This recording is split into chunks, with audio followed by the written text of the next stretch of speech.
Magluluto tayo ng tinolang manok. So, unahin natin ang mag-iisa tayo ng bawang. Okay. Pag tingnan yung kamay ko, pangit yan, dari. Tapos, habang nag-iisa tayo ng bawang, isunod natin ang sibuyas. Diba? Para maiba. And then, isa-isahin na natin ang paamoy natin ng pagkakita. Habang nag-iisa sa medyo lutuin natin ng konti yung bawang. Actually, habang nag-igisa ako, hiniwa ko na lahat yung mga ingredients para diretso gisa-gisa na lang para mabilis na. Tapos, lagay natin ang ano yan? Luya. Siyempre, papabango ng tinolang manok. Ganyan lang siya, guys. Tapos, takpan ng konti.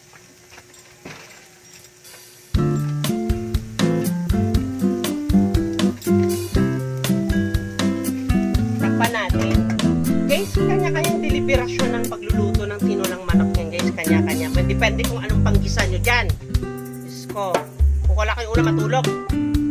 Ganun lang kasimple yan. Next natin, nalagay na natin. Isa na natin yung bawang, sibuyas, saka luya. Next na natin is sili. Ilagay na natin yung sili. Guys, 2 piraso lang yan, ha. Depende po yan kung may ilig na tumanghang, didamihan nyo. Ewan ko na kumakain ng mga anak nyo. Diyos ko, Lord. Ganyan na siya. O, pirat-piratin mo na ng konti para ang hanghang na. And then, kamatis. Guys, tulad ng sinabi ko, kanya-kanya po tayo magluto. Kung anong gusto nyong luto, yan ako. Ganito ako magluto, guys, ha. Don't judge me. Judge po kayo. So, isahin nyo yan sa karaya. Sugat sa nyo.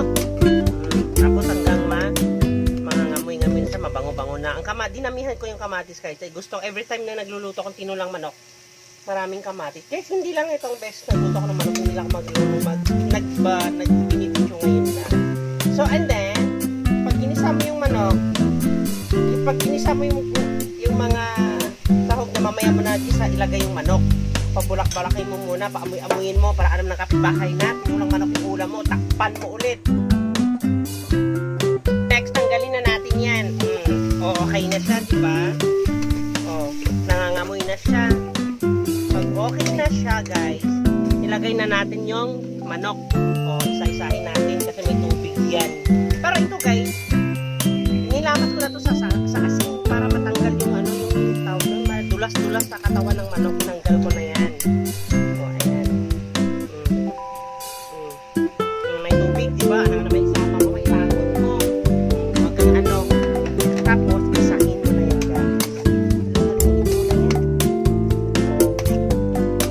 Paghalo nyo, guys, paghalo-halo na, maglalagay ako ngayon ng pamintang durog.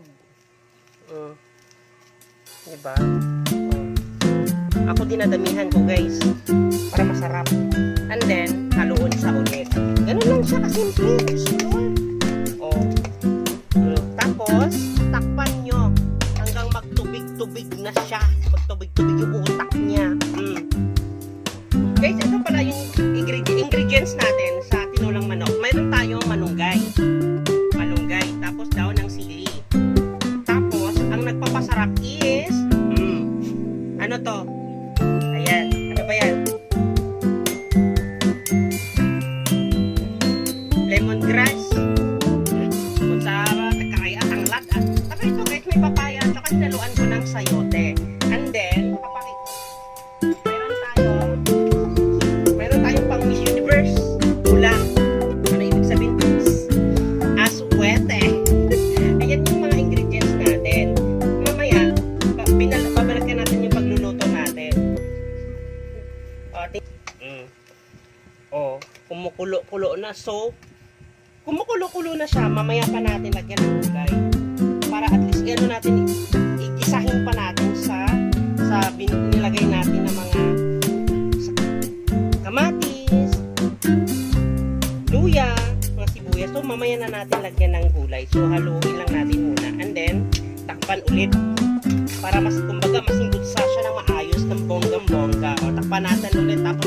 muni tayo habang wala pa. Guys, after a few minutes, di ba, nilagay natin na yung manok, inisa na natin dito sa mga bawang sibuyas, luya. O, ganito na siya. Haluin na natin. And then, ganito na yung nilipat yung ano. Yung lutuan ko. Ganyan na siya. Lagay na natin yung gulay. Gulay na.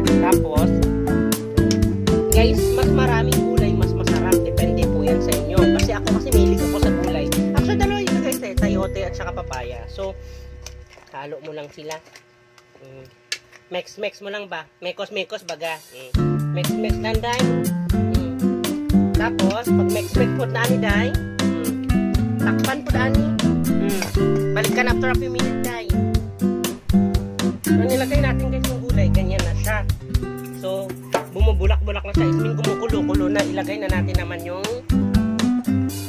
lemongrass.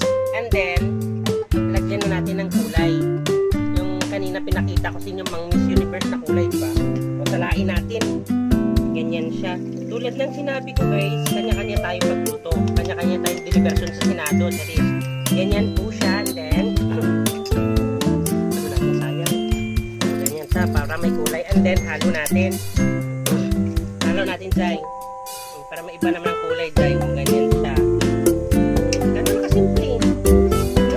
Ganyan na. Halo-halo lang natin yan. Tapos, halo natin yan. Ngayon, magdagdag tayo ng tubig. Dagdag tayo ng sabaw kasi mahilig tayo humigop ng sabaw.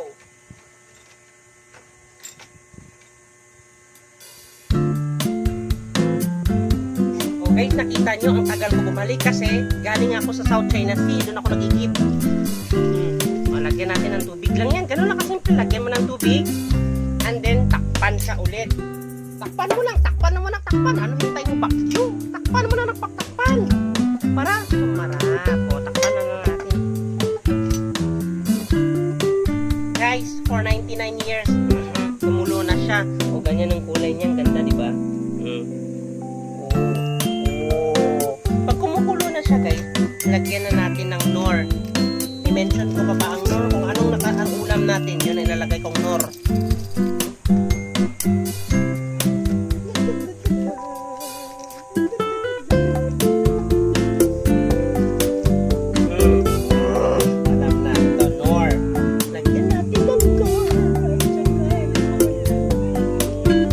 Naglagay ko ng nor guys, tulad ng sinabi ko, kanya-kanya tayong diversion magluto, ha? Lalagay ako ngayon ng asin. Asin from South China Sea. Ayan, konting asin lang yan guys, baka umalat. Hindi na ako naglalagay ng mga precious, ganyan. Hindi na kailangan guys, kung ano na ang dapat dyan, yun lang ang gagawin mo, o, diba? Tapos, titikman ko, wag na ninyo i-video na tinitikman ko. Masarap. So ngayon, hindi siya masarap. Lagyan natin ng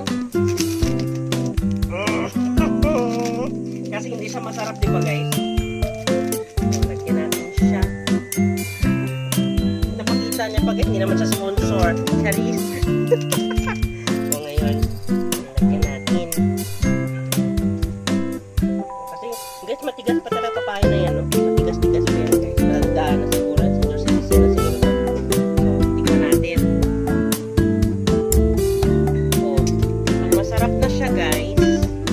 Magdadagdag ako ng konting asin.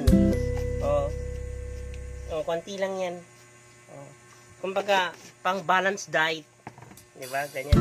Paluluin mo lang siya. Ganyan mo lang siya. Kasi nga. Tapos, yan. Lagay na natin ang ating gulay. Ayan naman guys. Mabilis lang to guys. Ilang minuto lang to guys. Tapos, dalawa yung gulay natin guys, diba? Ay, dahon. Dahon ng ripante yan. O, dahon ng sili yan guys, ha? Ganyan lang siya. Guys. Tapos yan. O, narinig na yung pusa ko. Huwag ko na papakita yung pusa ko.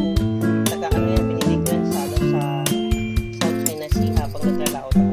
Tapos na, ganyan guys. Lagay natin ulit ang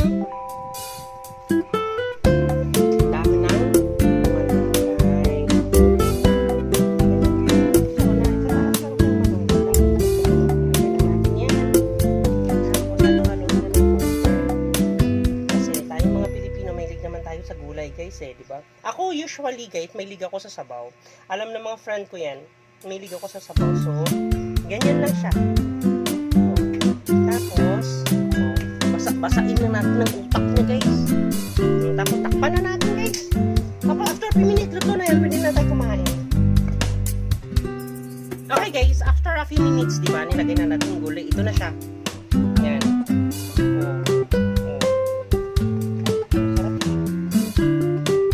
Malambot na rin yung papaya.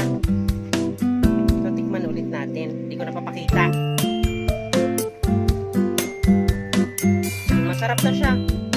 So, ganyan na itsura niya. Luto na yan. So, tatakpan na natin. At saka tapos na ang dagbay. Ingat.